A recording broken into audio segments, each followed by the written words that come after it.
Welcome, everybody, to another episode of our series of author success stories. Authors have used our methods and had great success with it. And today I'm very excited to welcome Philipp Humm, or Philipp Humm, probably. He's from the Netherlands, and his wonderfully best-selling book, lighting up the charts, The StorySelling Method. Welcome, Philipp. Thanks, Gundi. Thanks for having me. Yeah, it's very exciting to have you because it's a topic that a lot of people are interested in. You also just published another book about public speaking, which of course a lot of people are struggling with, and we get to that in a moment. But let's first start with this first book, which really turned into an absolute smash hit, still selling really, really well. Tell us how you got to writing that book. Yeah, sure. In terms of context, I wasn't in sales and I wasn't in storytelling. I actually had a normal corporate job for like 10 years where I worked as a consultant and as a product manager. But once I started my looking a little bit more into storytelling, I realized that everything that is out there, all the books, the courses, they focus very much on this big storytelling, like that storytelling that you have on TED Talks, which, hey, I love. But what I realized quickly is, hey, they're zero useful for any sales conversation. So anytime that you have maybe 1 or 2 minutes to share a story, you need these much smaller stories. And I realized that there's nothing out there that can really help. And so once I saw that, I sat down, contacted randomly a bunch of, I think, 72 executives, sales leaders in total that I interviewed for my book. And then over the course of the next few months, interviewed all of them, gathered all the research together, and then pretty much did what I do best, is pretty much just pulling all the best practices together and packaging it so that anyone could understand it in the easiest way possible. Wonderful. And I have to ask this because I didn't even see at first that it was story selling because it wasn't a term that I was familiar with. I guess salespeople are. And only later when I looked at the cover again, I was like, oh, it's story selling. And I thought that's a clever title, but it's actually not a clever title. It's actually a real word, right? You didn't invent it. It's a real word, but I would say probably half of my readers doesn't even recognize the selling. This is Yeah, how right. It's it's clever. I mean, storytelling, and of course, storytelling is so important in life, right? In our daily interactions with people, with friends, with family. Certainly in selling, I can see why that would be important. It's important for writing books, right? I always say if you can tell it with a story, it's much better because people will remember it. It's much more entertaining. It flows better. And so having a resource like that, and but it's fascinating to me because the salesman training market is probably super oversaturated with great products and courses and trainings, right? It's probably the most serviced market of all. And yet, strangely enough, there wasn't actually a book or a resource on this specific thing, the story selling, right? Which is so important. And you share, I think in the book, even if you start with a story of a young sales representative who suddenly got called to her manager because her sales were suddenly so much bigger after she started using your method of incorporating stories, right? That's right. Mm. So it's a really powerful thing and amazing in the world of sales that this wasn't a thing before. But good for you, right? That's something we've seen before in a recent interview also with Kara Bramley when we talked about servant leadership, which is of course nothing new. But surprisingly, and she is a clinical director, there was not a book in for medical professionals, which you would also think that cannot be, right? But it was. So she came in and wrote the defining book. And in a way, you have done the same with story selling. So you did something that's brilliant. You picked a very competitive, but also very marketable niche because there's a lot of people interested. But you found that smaller sub niche that wasn't serviced, and you become the go-to person for that. And you wrote the first book. You wrote a superb book, right? That's of course important. It has to be good, so that even when people come after you, they will still come back to your book because it's just better than everyone else's. Right. So congratulations. I mean, that's brilliant. And sometimes it happens that way. We come across these situations and we see something and we do it. We probably don't even realize how big it actually is. But for you, it definitely worked out. And then you can funnel it into other things, which is public speaking, right? That's something you struggled with. Feel free to share that with us because a lot of people can probably relate. Yeah, yeah. I always used to be terrified of public speaking. Anytime that I had to go in front of pretty much anyone more than one person, I just freaked out. My heart started doing very quickly, sweating everywhere, and just couldn't bring a word out without like catching my breath. And so this was holding me back for years. And every time I thought, hey, I would crush it much more in business, in life, with friends, relationships, if I wasn't that terrified of public speaking. And so over the years, then I learned really cool techniques to become better at that. They're a little bit weird, a little bit extreme for some people, but I found them the most effective techniques to, if you want to feel confident speaking in public. And so just that's amazing. And I think you have that story where you lie down in a Starbucks or something to force yourself to share that. That was interesting.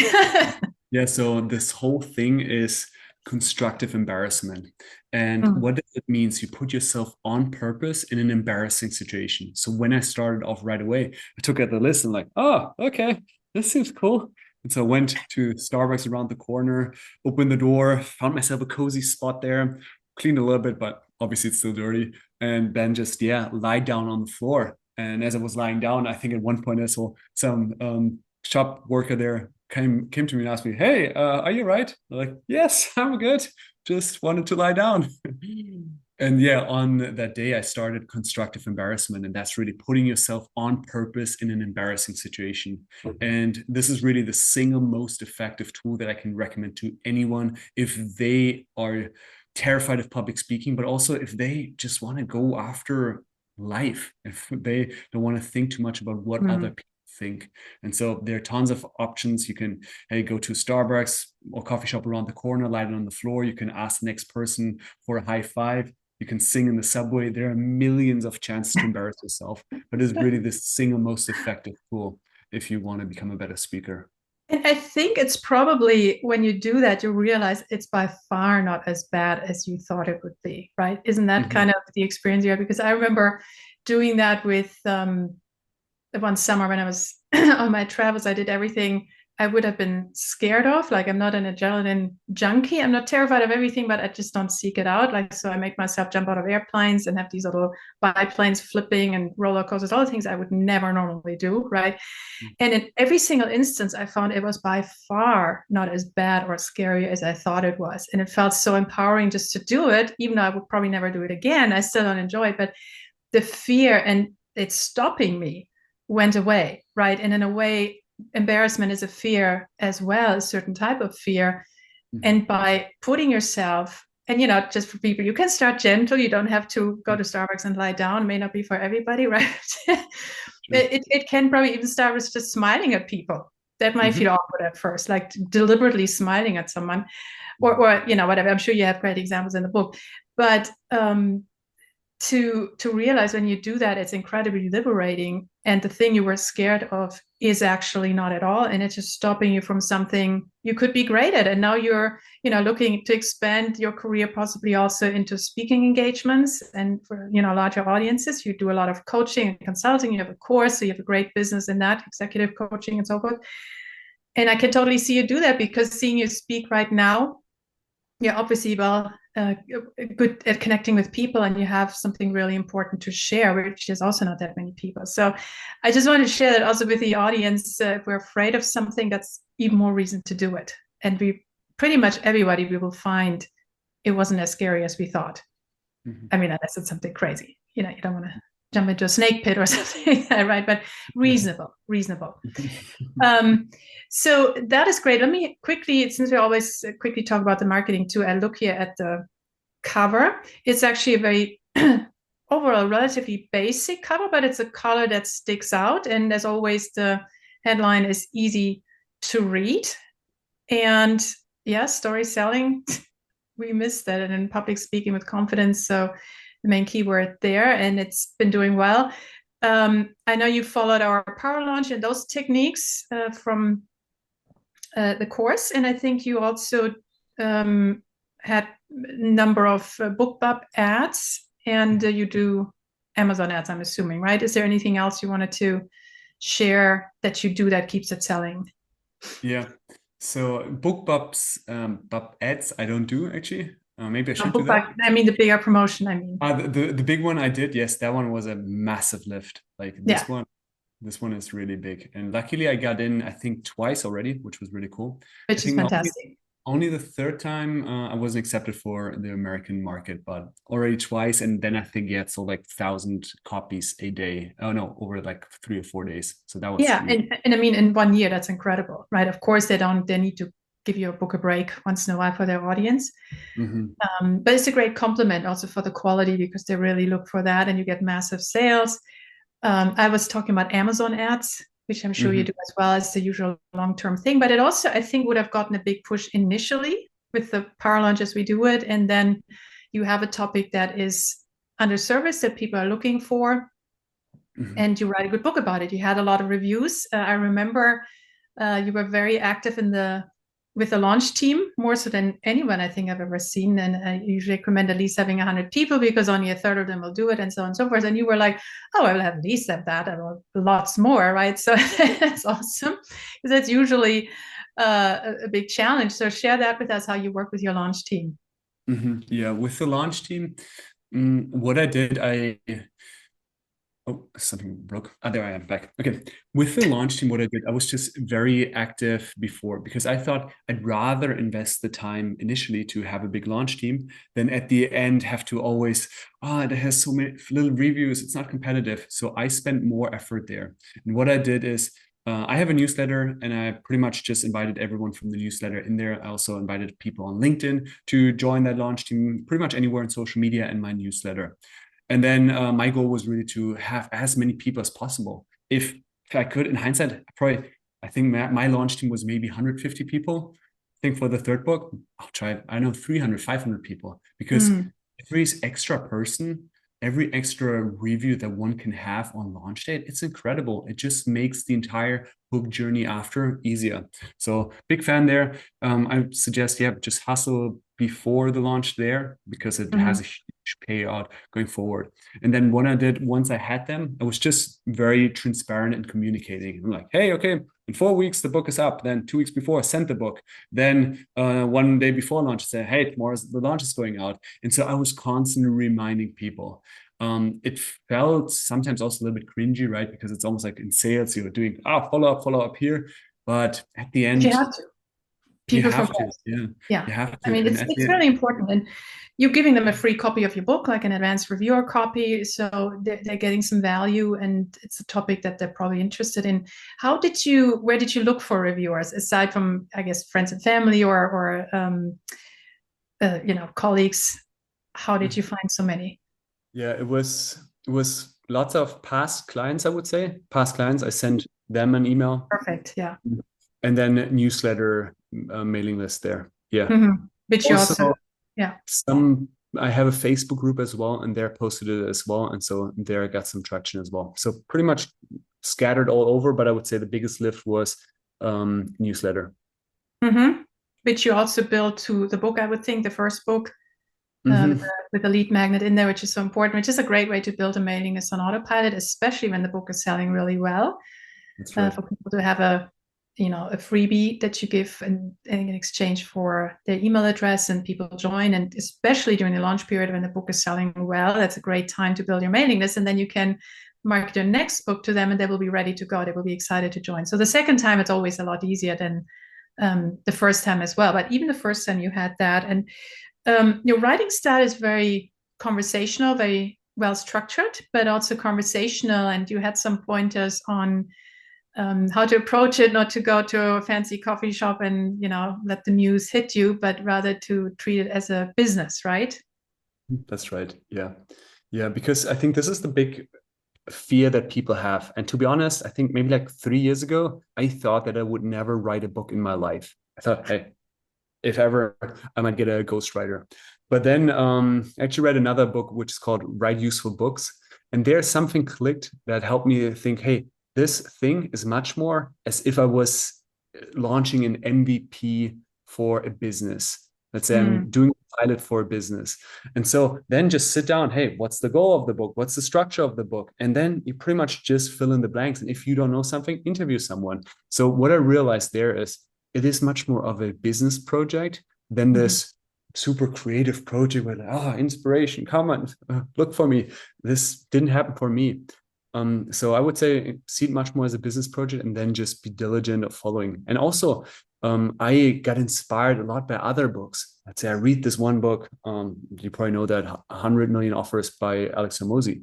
And I read this, I'm like, hey, this is beautiful. There is not a single word that shouldn't be part of that book. And so I'm like, hey, I can take the exact similar style structure and apply the best practices to my book. And so I feel that find inspiration in other books. What structure, what style do you like? And then apply that to your own new book. Yeah. And of course, in nonfiction, it is more of a business anyway. I think this idea of going to a coffee shop, and like, was it, what's her name? Harry Potter. She wrote that whole book in a coffee shop, I think. But that's fiction.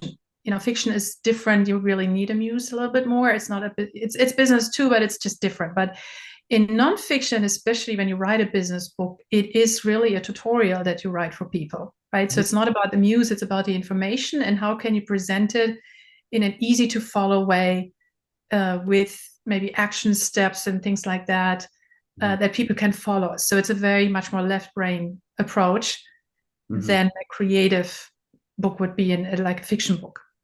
and so that makes sense. But still, I think there is also the idea, I don't think writer's block will ever be a problem really that much for a business book. You're right, because you're going based on facts and you're just like a teacher sharing those facts with your audience. So you have something to go by. You don't have to come up with it. It's already there. It's more about how you present it. But that's a very important point, to just do it and also to just get it done. Like, you were scared initially of writing a book or never thought you would do it, and you just did it, right? And I've seen this sometimes with people. They have a great book and then they're worry about all the details. Oh, I don't have this in place. I don't have a lead magnet. I don't have a course yet. And like, just publish it. You can do that later. Just do it. And then 3 weeks later, they still haven't done it. I only know one person where that happened, but it's kind of sad, right? Because he had a lot to say, but he's so scared of just putting it out there, even if it's not 100% perfect, which the first book usually isn't. In your case, maybe because you're so well researched, but in some cases it isn't, right? In some cases, the first book is okay, and then you go from there, right? But to just put it out, talking about fear again and working through that and just doing it. Yeah. One other thing I wanted to also mention in your case, since we talk about marketing, since this is becoming such a go-to resource also for salespeople, you can explore even more, like reaching out to senior managers, sales managers, and make this sort of recommended reading for all their staff in bigger corporations who may have hundreds or even thousands of salespeople. And then do it with the next one, and the next one, reach out to major influencers or thought leaders in that field, in the sales training. You would know who they are, obviously.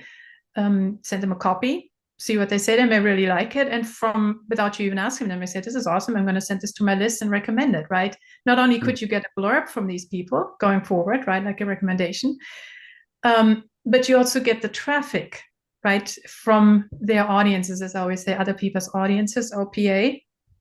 So if I were to expand beyond ads and BookBub, that's what I would do. Institutions, in your case, corporations, possibly business schools, MBAs, and so forth. Because then it becomes long-term evergreen money on autopilot. Once you become recommended reading for bigger institutions and influencers on their website, even in their curriculum maybe, it's money on autopilot. You really don't have to do much else from that point outward. And we know books like that, like even books like the 4-Hour Work Week, it will always be relevant. People will still read that book, Rich Dad Poor Dad.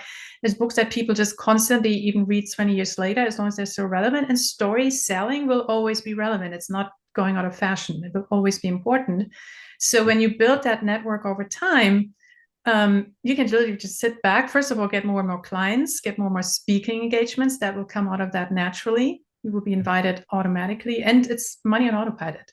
So that would be a more advanced technique, since it's already doing so well, to expand that even much further, and then really basically retire on that. Not that you should retire, but just have that level. It doesn't work with every book, but with this book, because it is so unique in the place, absolutely. That's right. Yeah, that's a great idea. I'll try a little bit more the universities and the institutions, because so far I haven't done much work there. Yeah. And also, like I said, the big corporations, because they want to sell, they have the budget, they can easily bulk buy these books. It's peanuts for them. It's a marketing expense. And if they give this to every one of their salespeople, and continuing to do so, right? And then they become fans and tell their salespeople, friends in other corporations, right? And word of mouth kicks in, because that's your target audience, and business school students as well, but especially the salespeople there. Yeah. Well, Philipp, this was a wonderful interview. Thank you so much for taking the time. And everybody, if you want to get a sense of the training Philipp did, you can check out the free class underneath, the 100K Bestseller Blueprint, 100kbestseller.com. Thank you for watching, and I'll see you in the next video. Bye.